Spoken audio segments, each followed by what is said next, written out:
श्री शिवाय नमस्तुभ्यम। हम सबको पता है कि 20 जुलाई को सावन का पुष्य नक्षत्र स्टार्ट हो रहा है, जो कि है रविवार का दिन। और इस दिन हमारे घर में अगर कोई सी भी बीमारी होती है ना, और ख़ासकर वो बीमारी अगर पेट से संबंधित है या फिर आपके शरीर में कहीं पे भी बीमारियां हैं, तो नींबू की ये रस का छोटा सा उपाय आप करके देखिएगा। आपके शरीर की जो बीमारियां होंगी ना, वो हमेशा के लिए ख़त्म होंगी। बहुत स्पेशल डे है, हमेशा इस उपाय को नहीं करते हैं, इसीलिए आप लोग को बिल्कुल डेट डाल करके इस उपाय को मैं बता रहा हूँ। वीडियो को पहले तो शेयर कर दो जिनको भी बीमारियां हैं पेट से जुड़ी हुई या फिर कैसी भी। ठीक, देखो सबसे पहले कुछ ऐसे नियम बता दे रहा हूँ और फायदे की बातें करते हैं। देखो सबसे पहले मैंने आपसे क्या कहा कि यह उपाय कहाँ पे काम करने वाला है, पेट से जुड़ी हुई समस्याओं में। दूसरा, ये उपाय स्पेशली काम करता है कहाँ पे, पाइल्स, जिसको हम लोग बवासीर भी बोलते हैं। जिन भी लोगों को होती है, आज के टाइम पे मसाले लोग ज़्यादा खाते हैं तो ये प्रॉब्लम्स बहुत ज़्यादा हैं, तो आप कर सकते हो। या फिर गैस की प्रॉब्लम है या फिर कैसी भी समस्या शरीर की है, आप इस उपाय को करेंगे। इसके लिए आपको नींबू की ज़रूरत पड़ने वाली है ना।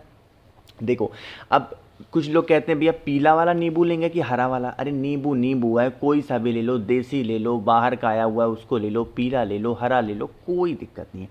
बट पूरे नींबू की आवश्यकता नहीं है, हमें सिर्फ और सिर्फ नींबू को काट करके और आधा नींबू ही लेना है, पूरा ज़रूरत नहीं है। ठीक है ना, इसको काटो और लेके पहुंच जाओ कहाँ पे, महादेव के शिवलिंग के पास में। लेकिन महादेव के शिवलिंग के पास पहुंचने से पहले एक छोटी सी चीज़ हमें और लेनी होगी, और वो होती है दूध। ठीक है ना, दूध किसका होगा, गौ माता का। वैसे तो नियम ये होता है कि सावन के महीने में दूध का सेवन नहीं करना चाहिए। आप दही का सेवन कर सकते हो, बट दूध का सेवन नहीं करना चाहिए, ऐसी मान्यता है, थोड़ा साइंटिफिक रीज़न की वजह से।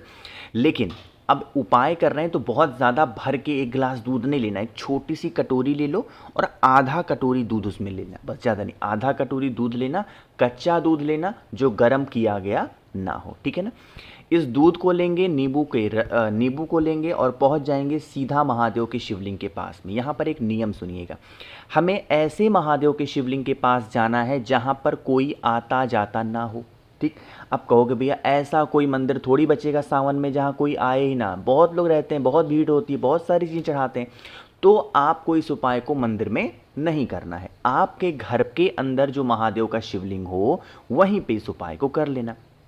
सबसे पहला काम करना है, शिवलिंग पे ऊपर जल वगैरह चढ़ा करके, शिवलिंग को पोंछ करके देन आप इस उपाय को करेंगे। नियम क्या कहेगा सुनिएगा बहुत ही ध्यान से मेरी बातों को, वरना गलतियां कर दोगे। सबसे पहला काम करना है, आपको दूध चढ़ाना है। जब भी हम रोग बीमारी के लिए कोई भी उपाय करते हैं, आपको पता है हम किसका स्मरण करते हैं, बताओ जल्दी से। हम लोग ध्यान करते हैं कुंदकेश्वर महादेव। तो कुंदकेश्वर महादेव के नाम से क्या करना है, आपको दूध चढ़ाना है। यही दूध क्या होगा बताओ, ये दूध बहता बहता बहता ऐसे से जलाधारी से क्या होगा, ऐसे नीचे गिरेगा, है ना। इस दूध को रोकना। ठीक, आपके घर के अंदर जो आपका चौखट हो, ठीक है ना, अब घर के अंदर उपाय कर रहे हो तो महादेव का तो चौखट होगा नहीं, तो जो आपके घर के अंदर का चौखट है ना, उसी चौखट के किसी भी एक तरफ या फिर इस तरफ या फिर इस तरफ, जो आपके पास में एक कटोरी दूध है, मतलब आधी कटोरी दूध है, उस कटोरी दूध में जो नींबू का रस होगा उसको पूरा निचोड़ना और तुरंत पी जाना। आप यहाँ पर सुनिएगा नियम, जब आप नींबू के रस को निचोड़ेंगे तो मिलाएंगे नहीं, वेट नहीं करेंगे कि लाओ अच्छा रुक जाते हैं 1 मिनट के बाद पीते हैं, अच्छे से मिला लें चम्मच से, नहीं। जो दूध आपके पास में उसमें नींबू का रस निचोड़ते ही 2 सेकंड का भी गैप नहीं देनी है, तुरंत पी जाना है। क्योंकि अगर आपने गैप दिया तो दूध फट जाएगा, और हमें दूध को फटने से पहले पीना है, तब जा कर के ये हमारे पेट में फ़ायदा करेगा। ये बहुत पुरानी बातें मैं आपको बता रहा हूँ, बहुत पुरानी बातें।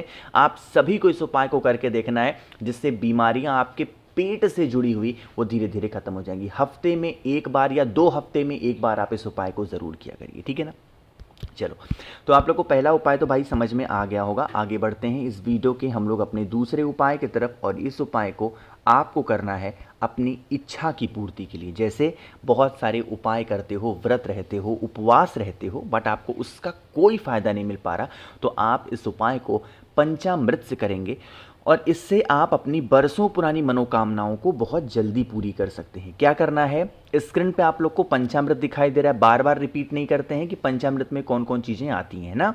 तो पंचामृत लेना, पंचामृत लेने के बाद में आपको एक बहुत ही सुंदर सी प्यारी सी बेल पत्र भी लेनी होगी। वैसे इस उपाय को मैंने पिछले बार संडे को बताया था, बट रिपीट कर रहा हूँ ना। फिर तांबे का लोटा लीजिएगा और जल भरिएगा और जल के अंदर गंगा जल डाल देंगे, ठीक है ना। पुष्य नक्षत्र है तो गंगा जल डालना अनिवार्य होगा। अब पहुंच जाना सीधा महादेव के शिवलिंग के पास में। मैंने आपको बता रखा है कि महादेव का पूरा परिवार शिवलिंग के ऊपर ही विराजमान है बताया मैंने आपको। तो क्या करना है, जो आपके पास में माता अशोक सुंदरी का स्थान दिखाई दे रहा है ना, यहीं पे क्या करना है, बेल पत्र को रख देना। बेल पत्र को रखने के बाद में आपके पास में जो पंचामृत है ना, जो पंचामृत है उसको बेल पत्र के बड़े वाले पत्ते पे रखना। तीनों पत्तों पे नहीं रखना है, सिर्फ थोड़ा सा पंचामृत बेल पत्र के बड़े वाले पत्ते पे रखना। और फिर यही पंचामृत अलग से नहीं लेना है, जो पंचामृत बेल पत्र के बड़े पत्ते पे रखा था उसी पंचामृत को उठा करके महादेव की शिवलिंग पर लेपन करना। लेपन करते जाना, अपनी मनोकामना, अपनी बातों को महादेव से कहते जाना, कहते जाना, कहते जाना, ठीक है ना। कहने के बाद में जब आप अपनी पूरी बात महादेव से कह लें, देन आप फिर 1 लोटा जल श्री शिवाय नमस्तुभ्यम का जप करके चढ़ाइएगा। अब सुनिएगा मेरी बातों को। देखो, जल चढ़ाते समय ध्यान रखिएगा, जल के छींटे आपके पैरों पे नहीं पड़ने चाहिए। जल चढ़ाते समय एक चीज़ का ध्यान रखेंगे, जल चढ़ाते समय फूल को जल के अंदर नहीं डालेंगे। कुछ ऐसे नियम होते हैं जो कि सावन के पहले ही दिन बताए थे, जिन लोगों ने इग्नोर किया होगा वो फिर गलत तरीके से पूजा करते हुए चले आ रहे हैं। मैं आपको बता रहा हूँ, ठीक है ना। तो जो चीज़ें बताया करूँ उस चीज़ को बहुत ध्यान से फॉलो किया करो, ठीक है ना। चलो, 2 उपाय समझ में आ गए आपको। एक तीसरे उपाय की बातें करते हैं, लेकिन सबसे पहला काम कर दीजिए वीडियो को लाइक। जिसने अभी तक चैनल को सब्सक्राइब नहीं किया, मेरी आवाज़ आप पहली बार सुन रहे हैं, चैनल को ज़रूर ज़रूर सब्सक्राइब करेंगे। चलो समझने की कोशिश करते हैं। यहाँ पर आप लोग को एक दीपक दिखाई दे रहा है, लेकिन हमें इस उपाय में दीपक जलाना नहीं है। अब समझिएगा क्या करना है। सबसे पहले बता देते हैं इस उपाय के बेनिफिट क्या हैं।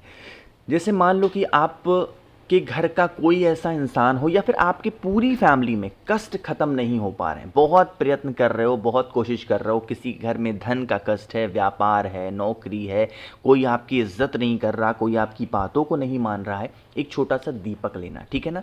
और उसमें कुछ चीज़ें हमें रखनी है। कौन कौन सी? सबसे पहले आप लोग को एक शमी का पत्ता रखना है ना, ईजी है, हर जगह मिल जाएगा, कोई दिक्कत नहीं है। एक शमी का पत्ता ले लो और एक कमलगट्टा। इसके अलावा आपको कुछ भी और लेने की आवश्यकता नहीं है। एक कमलगट्टा लेना है, एक शमी का पत्ता लेना है, और जो चीज़ें मैंने बताई हैं उसे आपको इसी दीपक के अंदर रख देना, शमी का पत्ता और कमलगट्टे को, ठीक है ना। इस दीपक को उठाना, ठीक है ना, और उसे लेके कहाँ जाओगे?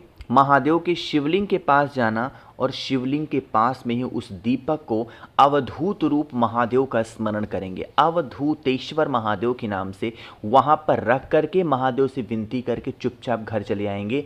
जो भी व्यक्ति दीपक में, कटोरी में या फिर ऐसे ही महादेव के शिवलिंग के पास में शमी के पत्र के साथ कमलगट्टे रखता है, सावन महीने में जब पुष्य नक्षत्र लगता है उस दिन पे, तो इससे आपके घर परिवार में कभी संकट नहीं आ सकते हैं। जो कष्ट चल रहे होते हैं वो कष्ट दूर होते हैं। आसान था ये उपाय, बहुत इजी था। चलो आगे बढ़ते हैं सबसे आखिरी उपाय की तरफ। ये उपाय बहुत प्यारा सा है, बहुत ज़्यादा सुंदर उपाय है। मैं आपको बताना चाहता हूँ इस उपाय के बेनिफिट क्या हैं। जैसे मान लीजिए ना कि आपके घर में कोई ऐसा सदस्य है जिसको आप डॉक्टर को दिखा दिखा के थक चुके हो, सारे पैसे आपके डॉक्टर साहब लेके जा रहे हैं, सारे पैसे, तो आप इस उपाय को निश्चित रूप से करेंगे। इसके लिए आपको काले तिल की आवश्यकता पड़ने वाली है, लेकिन यहाँ गिनती करने की भी आवश्यकता है। तो हम सभी को 31 काले तिल लेने होंगे। 31 का मतलब क्या हुआ भाई? 31 काले तिल लेने, ठीक है ना, गिन लीजिएगा।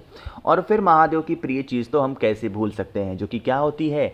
बेल पत्र होती है। एक बेल पत्र लेना, नॉर्मल सा तांबे के लोटे में जल भरना और पहुँचना महादेव के शिवलिंग के पास में। सबसे पहला काम करना है, जो आपके पास में बेल पत्र है उसे महादेव के शिवलिंग के ऊपर रखेंगे। अभी काला तिल को नहीं चढ़ाएंगे। बेल पत्र समर्पित करने के बाद में कुंदकेश्वर महादेव के नाम से क्या करना है? बताओ, जल चढ़ाना है। जल की धार बिल्कुल धीरे धीरे स्लो मोशन में चढ़ाना। चढ़ाने के बाद में जो बेलपत्र होगा, उसी बेलपत्र पर 31 काले तिल को जो भी व्यक्ति घर में रोगी प्रवृत्ति का है, बीमार रहता है, उसका नाम और गोत्र बोल के मात्र आप रख देते हो, तो इससे आपके घर के उस व्यक्ति की जो बीमारियां होंगी वो धीरे धीरे धीरे धीरे करके ख़त्म ज़रूर हो जाएंगी। ठीक है ना। तो मैंने कोशिश की आप सभी को सब कुछ अच्छा बताने की। वीडियो पसंद आई हो तो लाइक करिएगा, कुछ पूछना है नीचे कमेंट सेक्शन में पूछें, और मेरे जितने भी भाई बहन आवाज़ आज मेरी पहली बार सुन रहे हैं, चैनल को ज़रूर सब्सक्राइब करेंगे। श्री शिवाय, नमस्तुभ्यम।